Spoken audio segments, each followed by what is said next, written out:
Mutton কষা ও আলুর পরোটা করব বলে এখানে পরিমাণ মতন আলু নিয়ে একটু সেদ্ধ বসিয়ে দিয়েছি।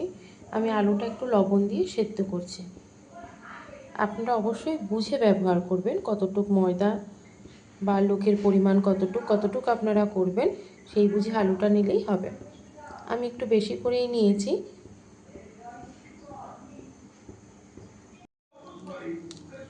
সেদ্ধ আলুগুলোকে একটু ম্যাশ করে নিচ্ছি, তারপর একটা পুর তৈরি করব।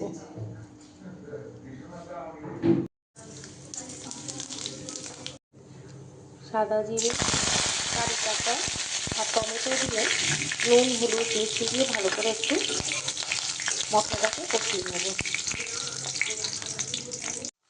আপনারা অবশ্যই মশলাগুলো বুঝে ব্যবহার করবেন।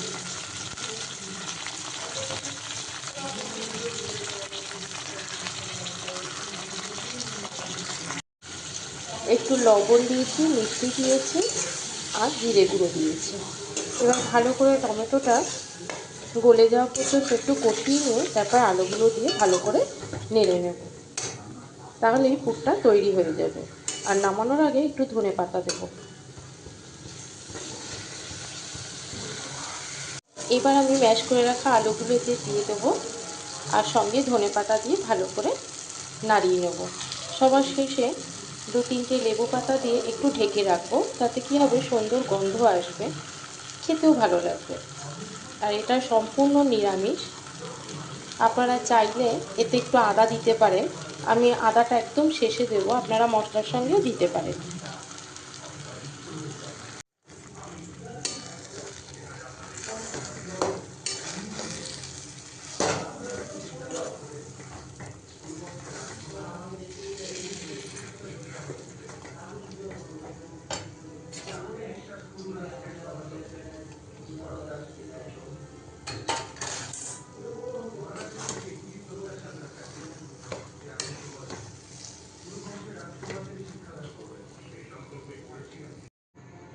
পুরটা আমার তৈরি হয়ে গেছে। আমি একটু লেবু পাতা দিয়ে এটাকে ঢেকে রাখবো, তারপর এটা নামিয়ে একটু ঠান্ডা করতে দেবো। ময়দা নিয়েছি পরিমাণ মতো, তাতে লবণ দিয়েছি, সামান্য একটু মিষ্টি দিয়েছি আর দিয়েছি কসুরি মেথি পাতা আর জোয়ান। ভালো করে একটু মিশিয়ে নিচ্ছি শুকনো, তারপরে সামান্য একটু তেল দেব, কারণ ময়দাটা যখন মেখে রাখবো তখন একটু তেল দেবো তাতে। ভালোভাবে মেশানো হয়ে গেছে। এবার একটু তেল দিয়ে ভালো করে ময়াম দিয়ে নেব।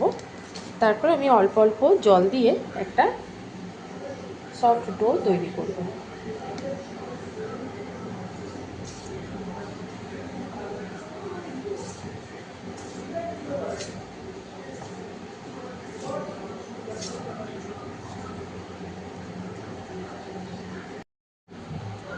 ময়দাটা আমার মাখা হয়ে গেছে। এবার আমি এটা ঢেকে রাখবো। আমি উপর থেকে একটু হালকা তেল মাখিয়ে নিয়েছি।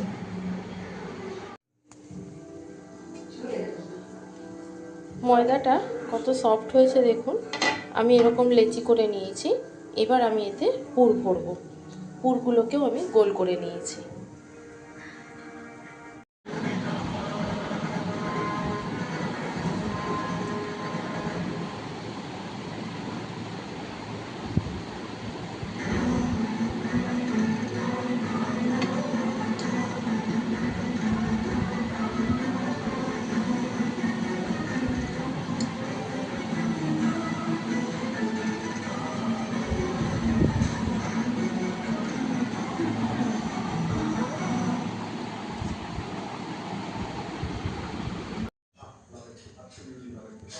এবার একটা একটা করে বেলে নেব একটু আটা দিয়ে।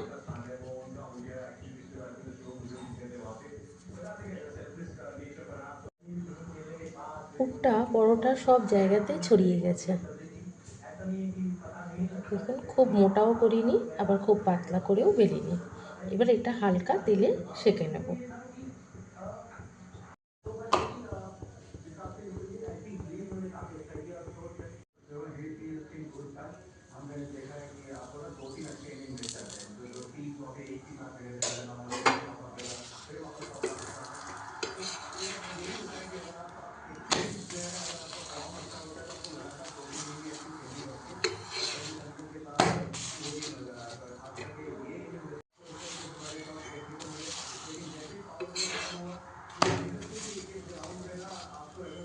কি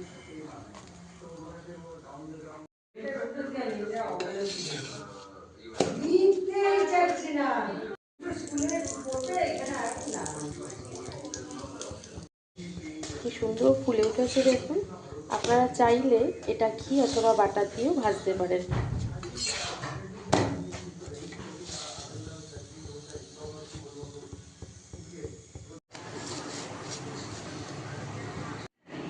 আলুর পরোটা পরিবেশন করার জন্য একদম তৈরি হয়ে গেছে।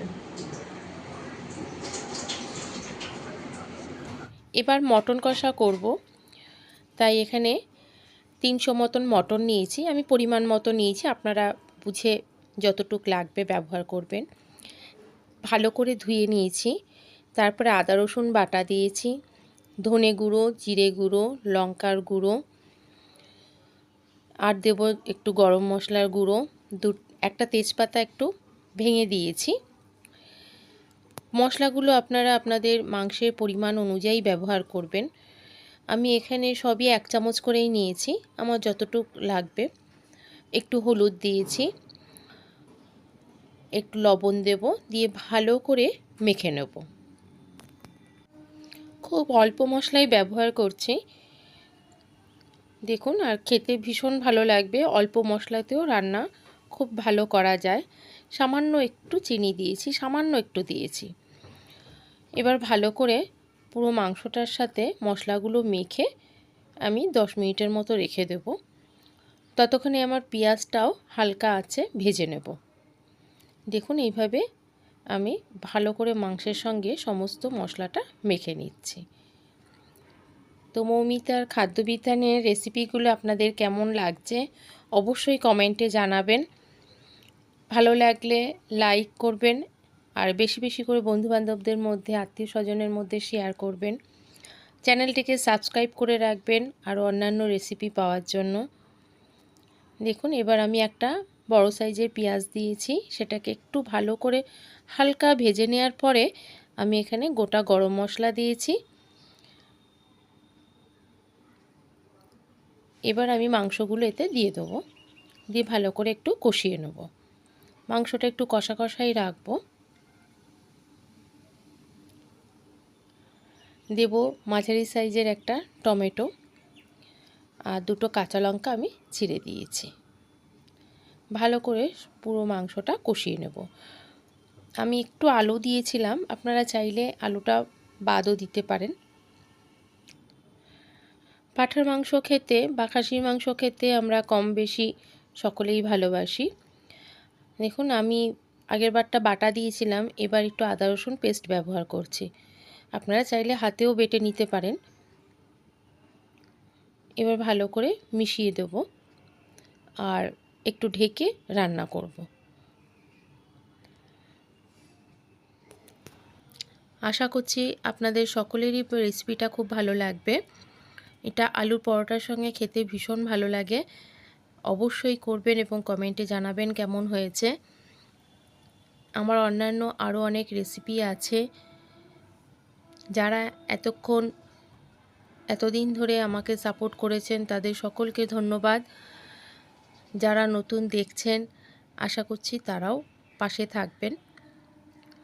দেখুন আমার মাংসটা প্রায় হয়ে এসেছে, এটা আরেকটু কষিয়ে নেব। আলুটাও আমার সেদ্ধ হয়ে গেছে। একদম কম মশলায় করেছি। এবার আপনারা বুঝে মশলা ব্যবহার করবেন। যদি মনে হয় পরিমাণ একটু বাড়ানোর, তাহলে আপনারা বাড়িয়ে নিতে পারেন। দেখুন যেহেতু আলুর পরোটায় আলুর পুর আছে, তাই আলুটা এখানে কম দিয়েছি। আপনারা আলুটা বাদ দিয়ে করতে পারেন। দেখুন মটন কষাটা আমার পরিবেশন করার জন্য প্রায় তৈরি হয়ে গেছে। এটা আলুর পরোটার সঙ্গে খেয়ে দেখবেন, ভীষণ ভালো লাগবে। আর আগেও বলেছি আলুর পরোটাতে আপনারা একটু ঘি দিতে পারেন, ঘি দিয়েও ভাজতে পারেন। আমি একটু অল্প তেলেই ভেজেছি। মটন কষাটাও আমার হয়ে এসেছে, সামান্য একটু জল দিয়েছি। এবার ভালো করে ফুটতে দেব।